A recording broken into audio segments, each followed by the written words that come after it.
Bonjour les troisièmes. Voici une leçon comment je peux multiplier un nombre par 10, c'est-à-dire 1 fois 10, 2 fois 10, 5 fois 10, 7 fois 10. Donc, on va commencer avec cet exemple-là. Ça dit quoi? Il y a 10 chandelles dans une boîte.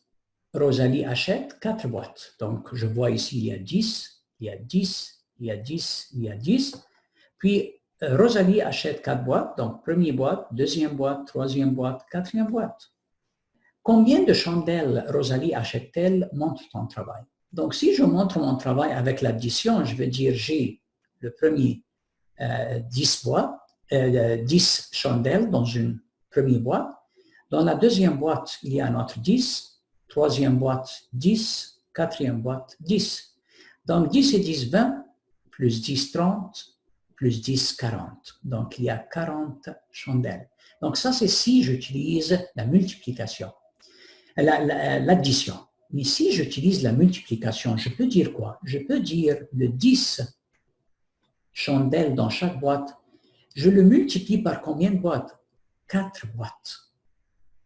Donc, ça, c'est comme une autre méthode, comme la multiplication. Donc, si j'utilise mon logiciel ici, pour montrer ça, je peux dire quoi? Je peux dire que dans chaque boîte, il y a 10. Donc, je saute avec 10. Donc, de 0 à 10. Donc, je saute par 10. Donc, ça, c'est vraiment la première boîte. Donc, je marque 10 ici.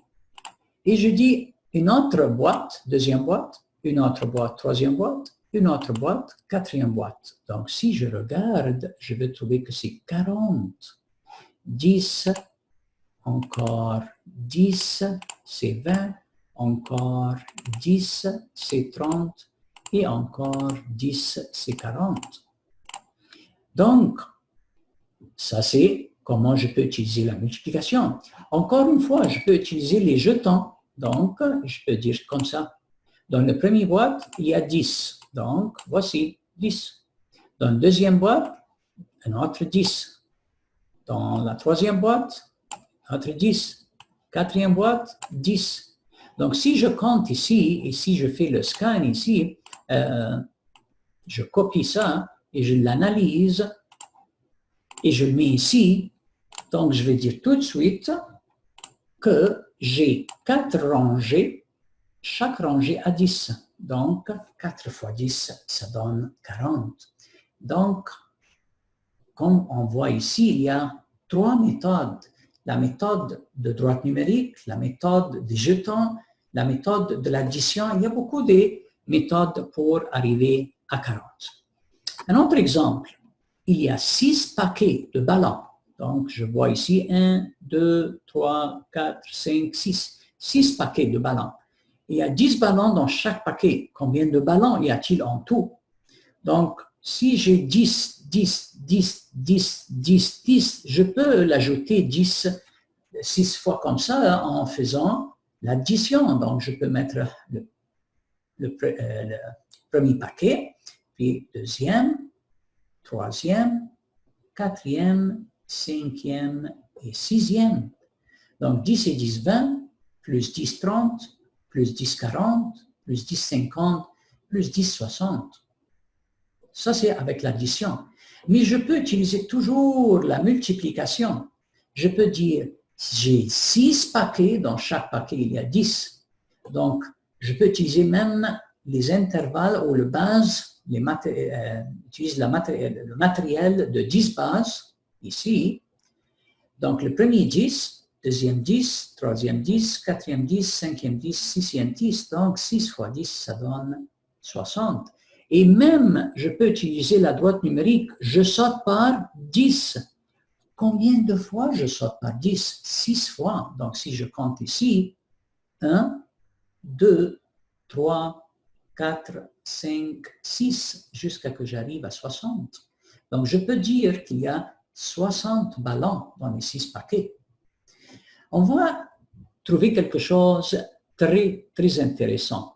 Quand je multiplie 10 par un nombre, regardez ici, la première ligne ici, j'ai 1 fois 10. Je répète le 1 et j'ajoute un 0. Si j'ai 2, je répète le 2 et j'ajoute un 0.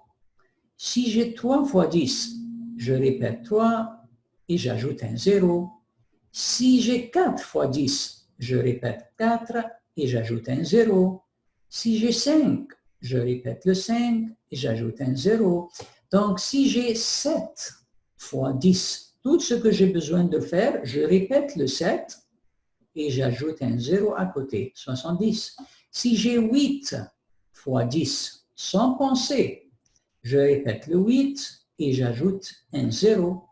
Si j'ai 9 fois 10, je répète le 9 et j'ajoute un 0. Et maintenant, il y a quelque chose de très dur. Si c'est 10 fois 10, comment je peux penser à ça? Je répète le 10 et j'ajoute un 0. 100.